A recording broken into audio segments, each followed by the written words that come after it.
Hi, my name is Schyler Church. I am a California real estate broker as well as a member of the education department at Accredited Real Estate Schools.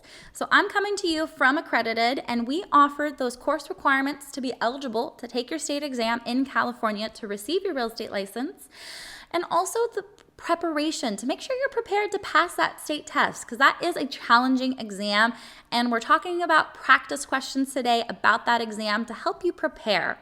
So let's get to it. Question number 1. Economic obsolescence generally is A, incurable, B, curable, C, deals with structures located within the property boundary lines, D, a styling issue. Okay, so the first thing we want to do is understand the question and think about what we know. So we're talking about economic obsolescence. Well, that falls under depreciation. So remember, that's depreciation under appraisal concepts. And we have physical deterioration, functional obsolescence, and economic obsolescence. Well, economic obsolescence, that's one that is outside of the property lines. And because of that, you don't really have control over it. Due to that, what we would know is A, economic obsolescence generally is incurable. And a little bit more of this, because if we were talking about curable, we would be talking maybe about physical deterioration or functional obsolescence. And if it deals with structures located within the property boundary lines, then we'd be also talking about maybe physical deterioration or functional obsolescence. And a styling issue, that usually refers to functional obsolescence. And let's break this down a little bit. So when we have depreciation, which is a loss in value from any kind, we have physical deterioration. That's just simply the building wears out. It's showing the wear and tear. Functional obsolescence, styling issues within the property line. So for instance, a very popular example of functional obsolescence is if you're in a neighborhood where everybody has a 2-car garage and you only have a 1-car garage. That is a styling issue. Or for instance, if most properties have 2 bathrooms in the neighborhood and you only have 1 bathroom, that's functional obsolescence. But those are curable that we've talked about so far, whereas they might be expensive, but they are curable. Whereas economic obsolescence, this is external issues outside the property line. So sometimes they like to call economic obsolescence external obsolescence. And this is something that is really hard to control because it's not in your property. So usually, and most of the time, and pretty much all the time, it'll be incurable. And that's what really sets it apart from the other two. Question number 2. A person purchases a home and discovers that his home is located 3 feet onto the neighbor's property. This is an A, protrusion, B, encroachment, C, easement, D, license. Okay, so this is a very popular question, and when we're going through it, what we're talking about is you purchase, for instance, a home, and you discover that that home is actually located 3 feet over and it's not onto your neighbor's property. So even though it might be protruding onto that person's property, that's not the correct answer. If you've never heard the term before, I will be honest with you, that's probably not the correct answer. They're trying to trick you here. So protrusion's not correct. Is it an encroachment? Well, it is encroaching on the other person's property, and it's on their property line. So that looks to be the correct answer. And easement, of course, falls under encumbrance, and this looks to be an encumbrance. It just looks like it's more of an encroachment. And no, it's not a license. And so the best answer is B, encroachment. And here's a little bit of an example. So for instance, you have a property, you purchase it, but you thought the property line was actually right here. Nope, it ended up being 3 feet over right here. Let's just say that. And so now a portion of your property is on your neighbor's property line. That's not good. You're going to probably have to get an attorney involved and figure out what you can do for it. But that is an encroachment. Even though it might seem like, oh, it's protruding on my neighbor's property, we haven't heard the term protrusion ever in real estate. That's probably not the right answer. Encroachment, though, that is a known term, and it's an encumbrance, so that would be the correct answer in this particular instance. 3, appropriation is A, property owner with non-riparian rights that obtains approval to use water from a lake.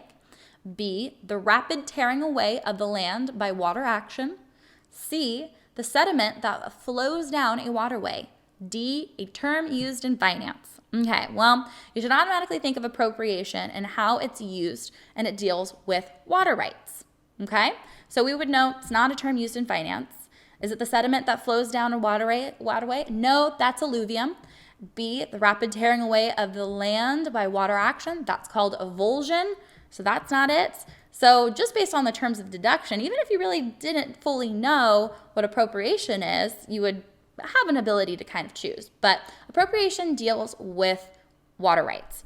And so if you don't have riparian water rights, so for instance, maybe you're not right up against a body of water like a lake, an ocean, a river, so either littoral or riparian rights, then you would be able to have a doctrine of appropriation and be able to receive approval to use that water, even though you're not up against that water.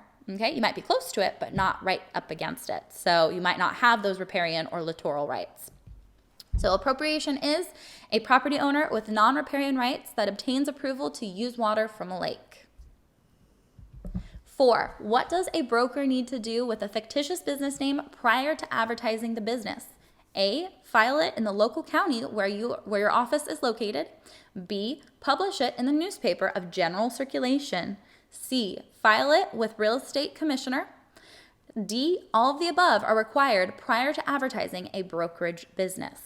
Okay, so when we're talking about a fictitious business name, a DBA, doing business as, if you are wanting to use that, there are some requirements that you need to follow. Well, you need to file it in the local county where your office is located. You also need to advertise that, well, not advertise it, but you also need to make that statement and to make it known to the public. And to do so, a requirement is publishing it in the newspaper of general circulation. And then you'll then need to file it with the real estate commissioner, so with the Department of Real Estate, to let them know that you filed this doing business as, so fictitious business name. You have put it in the newspaper, and that now you're going to associate it with your real estate license. So you need to do all 3 of these prior to actually advertising your brokerage business with this fake name. Remember, fictitious business name? Okay. So 4, all of the above are correct and required. 5, when would a person be disqualified from deferring federal capital gains taxes? A, the properties are not of a like kind. B, the properties are of a like kind. C, a person is exchanging one parcel of real estate for another, more expensive parcel of real estate. D, a person is incurring the same amount of debt in the acquired property as there was in the relinquished property. Okay, so what do we know when we are deferring or postponing federal capital gains taxes? Well, we do this usually by exchanges. A lot of times it's by a delayed exchange, can be also a straight across exchange. Well, when we're doing exchanges, what do we know? They have to be of like kind. You have to have exchange it for the same value or of a higher value. And it also, if you had debt, you would need to incur the same amount of debt in the acquired property as there was in the relinquished property. So we know that those are requirements of an exchange. What's one that then is not, so would basically disqualify you from an exchange? It's if you were trying to exchange properties that were not of a like kind. So for instance, you were trying to exchange a piece of property, so real estate parcel, for a car. That's not of like kind property. So the correct answer is A, the properties are not of a like kind. That would disqualify you from deferring federal capital gain taxes. So I hope you enjoyed this video. Feel free to contact us at Accredited Real Estate Schools with any questions, and also to check out any of our practice questions and other exam preparation material that we offer. We have a wide variety, and we focus just in California. So here is our contact information, but I wish you much luck on your licensing journey.